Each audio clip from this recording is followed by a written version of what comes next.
ಇದಕ್ಕೋಸ್ಕರ ಮಂದಿರಗಳ ಮೇಲೆ ದಾಳಿ. ಎರಡನೇದೇನು ಗೊತ್ತಾ, ಮಂದಿರಗಳಲ್ಲಿ ರಾಜನ ವಿರುದ್ಧದ ಕಾರ್ಯಾಚರಣೆಗಳು ನಡೀತಾ ಇದ್ವು, ಅಲ್ಲಿ ಕಾನ್ಸ್ಪಿರಸಿ ಮಾಡ್ತಾ ಇದ್ರು, ಹೀಗಾಗಿ ಮಂದಿರವನ್ನು ಧ್ವಂಸ ಮಾಡ್ತಾ ಇದ್ರು, ಬೇರೆ ಕಾರಣಕ್ಕಲ್ಲ ಅಂತ. ಎಷ್ಟು ಚೆನ್ನಾಗಿದೆ ನೋಡಿ ಇವ್ರ ವಾದ. ಇದಕ್ಕೆ ನಾನೊಂದು ಆಡ್ ಮಾಡ್ಬೋದು ಆದ್ರು ಅಂತಂದ್ರೆ, ನಮ್ಮಲ್ಲಿ ವಿಜಯನಗರ ಸಾಮ್ರಾಜ್ಯದಲ್ಲಿ ನೀವು ವಿಜಯನಗರ ಸಾಮ್ರಾಜ್ಯದ ಆ ಕಾಲದ ಮಂದಿರಗಳನ್ನು ನೋಡ್ಲಿಕ್ಕೆ ಹೋದ್ರೆ ಅಲ್ಲಿನ ಗೈಡ್ಗಳು ಹೇಳ್ತಾರೆ, ಇದನ್ನ ಮುಸಲ್ಮಾನರಲ್ಲ ನಾಶ ಮಾಡಿದ್ದು, ಅವರ ಸೇನೆಯಲ್ಲಿದ್ದ ಈ ದೇವರನ್ನ ಕಂಡರಾಗದ ಇನ್ನೊಂದು ಪಂಥದವರು ಇದನ್ನ ದಾಳಿ ಮಾಡಿ ನಾಶ ಮಾಡಿದರೆ ಹೊರತು ಮುಸಲ್ಮಾನರಲ್ಲ ಅಂತ ಹೇಳ್ತಾರೆ ವಾದ.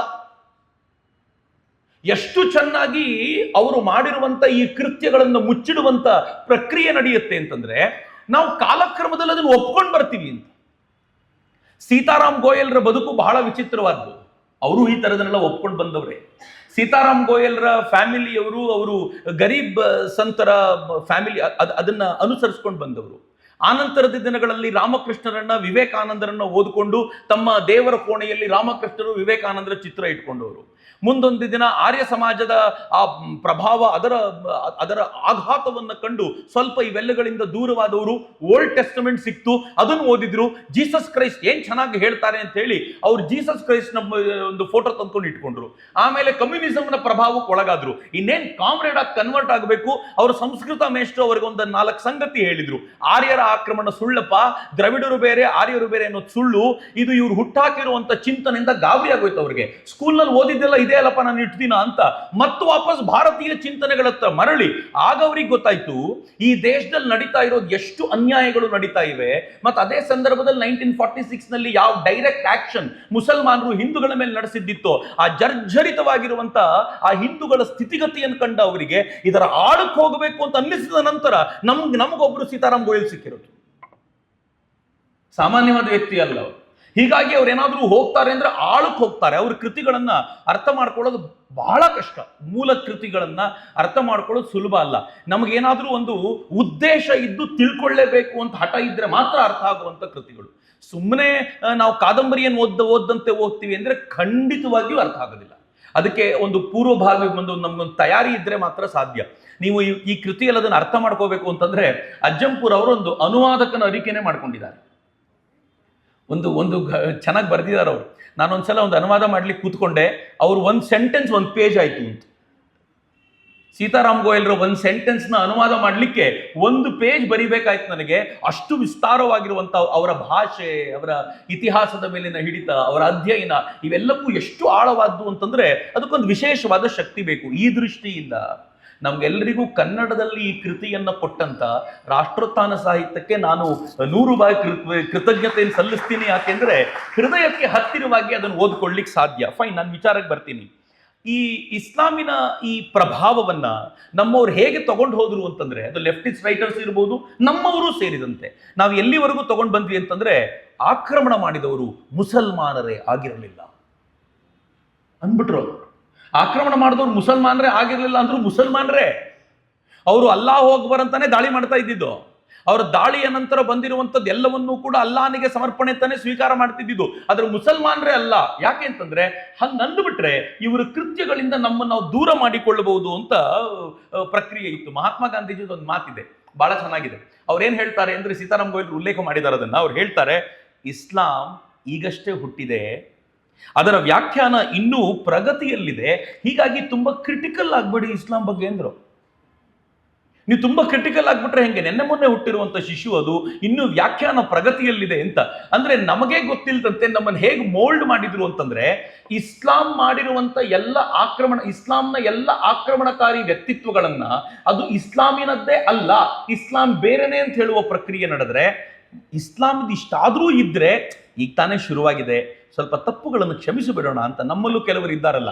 ಎಲ್ಲರೂ ಕೆಟ್ಟವರೇನಾ ಅಂತ ಒಂದು ಪ್ರಶ್ನೆ ಕೇಳ್ತೀವಿ. ಆದರೆ ಯಾರು ಒಳ್ಳೆಯವರಿದ್ದಾರೋ ಅವರು ಕೆಟ್ಟವ್ರನ್ನ ಯಾಕೆ ವಿರೋಧಿಸೋದಿಲ್ಲ? ನಾನು ಈ ಪ್ರಶ್ನೆಗೆ ಇದುವರೆಗೂ ಉತ್ತರ ಸಿಗಲಿಲ್ಲ. ಮಿತ್ರ, ಗೊತ್ತಿಲ್ಲ ನನಗೆ, ನಾನು ಇದನ್ನೆಲ್ಲ ನಿಮ್ಮ ಹತ್ರ ಹಂಚ್ಕೋಬಹುದು ಅಥವಾ ಹೇಗೋ ಗೊತ್ತಿಲ್ಲ. ಕರೋನಾ ಸಂದರ್ಭದಲ್ಲಿ ನನ್ನ ಆತ್ಮೀಯ ಮಿತ್ರರಾಗಿರುವಂಥ ಒಬ್ಬ ಮುಸಲ್ಮಾನರಿಗೆ ನಾನು ಕಾಲ್ ಮಾಡಿದೆ. ನನ್ನ ಆತ್ಮೀಯ ಮಿತ್ರರು, ನಂಗೆ ಬಹಳ ಒಳ್ಳೆ ಫ್ರೆಂಡ್ ಅವರು. ನಾನು ಅವ್ರಿಗೆ ಕಾಲ್ ಮಾಡಿದೆ, ಏನ್ ಸರ್ ಇದು ನಮಾಜ್ ಮಾಡ್ಲಿಕ್ಕೆಲ್ಲ ಬೀದಿಗೆ ಬರ್ತೀನಿ ಅಂತ ಕೂತಿದ್ದಾರೆ, ಕರೋನಾ ಇಡೀ ಜಗತ್ತನ್ನ ವ್ಯಾಪಿಸಿಕೊಂಡಿದೆ, ನೀವಾದ್ರೂ ಮಾತನಾಡಬಾರ್ದ, ಸ್ವಲ್ಪ ಜೋರಾಗಿರೋ ದನಿಯಲ್ಲಿ ಮಾತನಾಡಬಾರ್ದ ಅಂತ. ಹಂಗಂದ ತಕ್ಷಣ ಅವ್ರು ಹೇಳಿದ್ರು, ಸರ್ ಮಾತಾಡಿದ್ರೆ ಸಾಯಿಸಿಬಿಡ್ತಾರೆ ಸರ್. ಮುಸ್ಲಿಂ ಹೇಳೋದು, ತುಂಬ ಪ್ರಭಾವಿ ವ್ಯಕ್ತಿ, ಸಾಮಾನ್ಯವಾದ ವ್ಯಕ್ತಿ ಬಗ್ಗೆ ನಾನು ಮಾತನಾಡ್ತಿಲ್ಲ, ಮಾತಾಡಿದ್ರೆ ಸಾಯಿಸ್ಬಿಡ್ತಾರೆ ಸರ್. ನಂಗೆ ಆ ಸೆಂಟೆನ್ಸ್ ಬಗ್ಗೆ ಭಯ ಆಗಲಿಲ್ಲ. ನೆಕ್ಸ್ಟ್ ಸೆಂಟೆನ್ಸ್ ಏನು ಹೇಳಿದ್ರು ಗೊತ್ತಾ? ಸರ್ ನನ್ನ ರಿಕ್ವೆಸ್ಟು, ನೀವು ನನ್ನ ಒಳ್ಳೆ ಫ್ರೆಂಡು, ನೀವು ಮಾತಾಡೋಕ್ಕೆ ಹೋಗಬೇಡಿ ಸರ್, ಭಾಳ ಕೆಟ್ಟ ಜನ ಸರ್ ಇವರು ಅಂತ. ಆ್ಯಂಡ್ ಭಾಳ ಕೆಟ್ಟ ಜನ ಅಂತ ನನಗೆ ನಮ್ಮ ಪಂಥದಲ್ಲಿ ಯಾರ ಬಗ್ಗೆ ಆದರೂ ಅನಿಸಿದ್ರೆ, ಇವ್ರು ಭಾಳ ಕೆಟ್ಟ ಜನ ಅಂತ ಅನಿಸಿದ್ರೆ ಏನು ಹೇಳ್ಕೊಳ್ತೀನಿ ಗೊತ್ತಾ, ನಾನು ಇದಕ್ಕೆ ಸಂಬಂಧನೇ ಪಡಲ್ಲ ರೀ ಅಂತ. ನಾಳೆಯಿಂದ ರಾಷ್ಟ್ರೋತ್ಥಾನದವರು ಕೆಟ್ಟ ಕೆಟ್ಟ ಪುಸ್ತಕ ಪ್ರಕಟಣೆ ಮಾಡ್ತಾರೆ ಅಂತ ಗೊತ್ತಾದ್ರೆ ನಾವು ಮೊದಲು ಮಾಡೋ ಕೆಲಸ ಏನು ಗೊತ್ತಾ? ನಮಗೂ ಮತ್ತು ರಾಷ್ಟ್ರೋತ್ಥಾನಕ್ಕೆ ಸಂಬಂಧವೇ ಇಲ್ಲ ರೀ, ನಾನು ರಾಷ್ಟ್ರೋತ್ಥಾನ ಅಲ್ವೇ ಅಲ್ಲ ರೀ, ಹೇಳ್ತೀವೋ ಇಲ್ವೋ ಹಿಂಗೆ. ಇದು ಹಿಂದುವಿನ ಸಹಜವಾಗಿರುವಂತ ಭಾವ. ಆದ್ರೆ ಮುಸಲ್ಮಾನನೊಬ್ಬ ನನಗೆ ಹೇಳ್ತಾನೆ ಅವರು ತುಂಬಾ ಕೆಟ್ಟ ಜನ, ನೀವು ಕೂಡ ಅವ್ರ ವಿರುದ್ಧ ಮಾತನಾಡಬೇಡಿ ಅಂತ. ಇದು ಅವರ ಭಾವ. ಆಗ ನಾನಂದ ಹಾಗಿದ್ರೆ ಮಾತನಾಡಲೇಬೇಕು ನಾನು. ತಪ್ಪನ್ನ ತಪ್ಪು ಅಂತ ನೀವೇ ಹೇಳಲಿಲ್ಲ ಅಂತಂದ್ಮೇಲೆ, ನಿಮಗೆ ಭಯ ಆಗ್ತಿದೆ ಅಂತಂದ್ಮೇಲೆ ಹೊರಗೆ ನಿಂತು ಕಲ್ಲೆಸೆಯೋ ಕೆಲಸ ನಾನು ಮಾಡಲೇಬೇಕು ಬಿಡಿ ಅಂತ ಅವ್ರ ಜೊತೆ ಹೇಳ್ಕೊಳ್ಬೇಕಾದಂತ ಪರಿಸ್ಥಿತಿ ಬಂತು. ಆದರೆ ಇವ್ರು ಏನು ಈ ನರೇಟಿವ್ನ ಸೃಷ್ಟಿ ಮಾಡಿದ್ರಲ್ಲ ಮುಸಲ್ಮಾನರ ಆಕ್ರಮಣದ ಕುರಿತಂತೆ, ವಾಸ್ ದಟ್ ನರೇಟಿವ್ ರೈಟ್? ನಾನು ನಿಮಗೆ ದ ಸ್ಟೋರಿ ಆಫ್ ಇವರು ಇಂಪೀರಿಯಲ್ಸ್, ಇಸ್ಲಾಮಿಕ್ ಇಂಪೀರಿಯಲಿಸಮ್ನ ಕುರಿತಂತೆ ಬರೆದಿರುವಂಥ ಇನ್ನೊಂದು ಪುಸ್ತಕ ಇವರದ್ದಿದೆ, ಅದು ಸೀತಾರಾಮ್ ಗೋಯಲ್ರದ್ದೆ. ಅದರಲ್ಲಿ ಅವರು ಉಲ್ಲೇಖ ಮಾಡುವಂಥ ಕೆಲವು ಸಂಗತಿಗಳನ್ನು ಹೇಳ್ತೀನಿ. ಇವರು ಹೇಳಿದ ಸುಳ್ಳುಗಳು ಯಾವುದು, ಸತ್ಯ ಏನಿದೆ ಅಂತ. ಚಚನಾಮಾದಲ್ಲಿ ಅದೊಂದು ಕೃತಿ, ಮೊಹಮ್ಮದ್ ಬಿನ್ ಕಾಸಿಂನ ಬಗ್ಗೆ ಬರಿತಾ ಹೇಳ್ತಾರೆ, ಮೊಹಮ್ಮದ್ ಬಿನ್ ಕಾಸಿಂ ರಾಜ ದಾಹಿರನ ಕೋಟೆಯನ್ನ ವಶಪಡಿಸಿಕೊಂಡ ನಂತರ 6,000 ಸೈನಿಕರನ್ನ ಖಡ್ಗದಿಂದ ಕೊಂದ. ರಾಜ ದಾಹಿರನ ಸೈನಿಕರನ್ನ ಕೋಟೆಯೊಳಗೆ ನುಗ್ಗಿ 6,000 ಸೈನಿಕರನ್ನ ಕೊಂದ. ಅವರ ಹೆಂಡತಿ ಮಕ್ಕಳನ್ನ 30,000ಕ್ಕಿಂತಲೂ ಹೆಚ್ಚಿದ್ರು. ಆ 30,000ಕ್ಕಿಂತಲೂ ಹೆಚ್ಚು ಜನರನ್ನ ತಾನು ತನ್ನ ಜೊತೆ ಕರ್ಕೊಂಡು ಹೋಗ್ಲಿಕ್ಕೆ ಸಿದ್ಧ ಮಾಡಿಕೊಂಡ. ಅದರಲ್ಲಿ 30 ಜನ ಹೆಂಗಸರು, ಹೆಣ್ಣು ಮಕ್ಕಳು, ಪ್ರಮುಖರ ಹೆಣ್ಣು ಮಕ್ಕಳಿದ್ರು. ಪ್ರಮುಖರ ಅಂದ್ರೆ ಮಂತ್ರಿಗಳ, ಸೇನಾಪತಿಗಳ ಮತ್ತು ರಾಜನ ಸೋದರಿಯ ಮಗಳು ಜೈಸಿಯಾ ಕೂಡ ಅದರಲ್ಲಿ ಒಬ್ಬಳಿದ್ಲು. ಇವರೆಲ್ಲರನ್ನೂ ಕೂಡ ಇವನು ಹಜಾಜ್ಗೆ ಕಳಿಸ್ಕೊಟ್ಟ. ಹಜಾಜ್ ಅಂದ್ರೆ ತನ್ನನ್ನು ಈ ಯುದ್ಧಕ್ಕೆ ಕಳಿಸ್ಕೊಟ್ಟಂತ ವ್ಯಕ್ತಿಯ ಬಳಿ ಇವರೆಲ್ಲರನ್ನೂ ಕಳಿಸ್ಕೊಟ್ಟಂತ ಹಜಾಜ್ ಏನ್ ಮಾಡಿದ ಅಂತ ಅದರಲ್ಲಿ ಬರೀತಾರೆ. The story of Islamic imperialism ಅಲ್ಲಿ ಹಜಾಜ್ ಇವರೆಲ್ಲರನ್ನೂ ಸ್ವೀಕಾರ ಮಾಡಿದ ನಂತರ ಮೊದಲು ಮಾಡಿದ ಕೆಲಸ, ಅಲ್ಲಾಹನಿಗೆ ನಮಿಸಿ ನಾನು ಇದನ್ನ ಖಲೀಫಾನಿಗೆ ಕಳಿಸ್ಕೊಡ್ತೀನಿ ಅಂತ ಇವರನ್ನು ಖಲೀಫಾನ್ ಹತ್ರ ಕಳಿಸ್ಕೊಟ್ಟ. ಖಲೀಫಾ ಏನ್ ಮಾಡಿದ ಅಂದ್ರೆ ಅವನೂ ಕೂಡ ಅಲ್ಲಾಹನಿಗೆ ಒಂದು ಬಾರಿ ನಮಿಸಿ ಎಂಥ ಗಿಫ್ಟ್ ಅನ್ನು ಕಳಿಸ್ಕೊಟ್ಟೆ ನನಗೆ ಅಂತ ಕೇಳಿದ ನಂತರ ಅವನು ಇದರಲ್ಲಿ ಕೆಲವು ಉಡುಗೊರೆಗಳನ್ನ ಹಂಚಿದ, ಇನ್ನೂ ಕೆಲವನ್ನ ಮಾರಿದ. ಚಚನಾಮ ಹೇಳುತ್ತೆ, ಕೊನೆಗೆ ಈ ಜೈಸಿಯಾಳನ್ನು ನೋಡಿದಾಗ, ದಾಹಿರನ ಸೋದರಿಯ ಮಗಳನ್ನು ಕಂಡಾಗ ಅವಳ ಸೌಂದರ್ಯವನ್ನು ನೋಡಿ ಉಗುರು ಕಚ್ಚಿದ. ಅವನಿಗೆ ಅವಳ ಮೇಲೆ ಬಯಕೆ ಉಂಟಾಯ್ತು. ಅಷ್ಟೊತ್ತಿಗೆ ಅವ್ರ ಅಣ್ಣನ ಮಗ ಬಂದ, ಇವಳು ನನಗಬೇಕು ಅಂದ. ಹಂಗಂದ ತಕ್ಷಣ ಅವನು ಹೇಳ್ದ, ಅವನದೇ ಮಾತು ನಾನು ಉಲ್ಲೇಖ ಮಾಡ್ತೀನಿ, ಇವಳು ನನಗಿರಲಿ, ನಾನು ಇವಳ ಸೌಂದರ್ಯದಿಂದ ಬಲು ಪ್ರಭಾವಿತನಾಗಿದ್ದೇನೆ ಎಂದ. ಖಲೀಫಾನ್ ಮುಸ್ಲಿಂ ಅಲ್ಲ ಅಂತೀರಾ? ಹಜಾಜನ್ ಮುಸ್ಲಿಂ ಅಲ್ಲ ಅಂತೀರಾ? ಮೊಹಮ್ಮದ್ ಬಿನ್ ಕಾಸಿಂನ ಮುಸ್ಲಿಂ ಅಲ್ಲ ಅಂತೀರಾ? ಇವರು ಮಾಡುವ ಪ್ರತಿಯೊಂದು ಕೆಲಸಕ್ಕೂ ಕೂಡ ಅವರು ತಮ್ಮ ಗ್ರಂಥದ ಸಹಕಾರವಿಲ್ಲದೆ ಮಾಡೋದಿಲ್ಲ.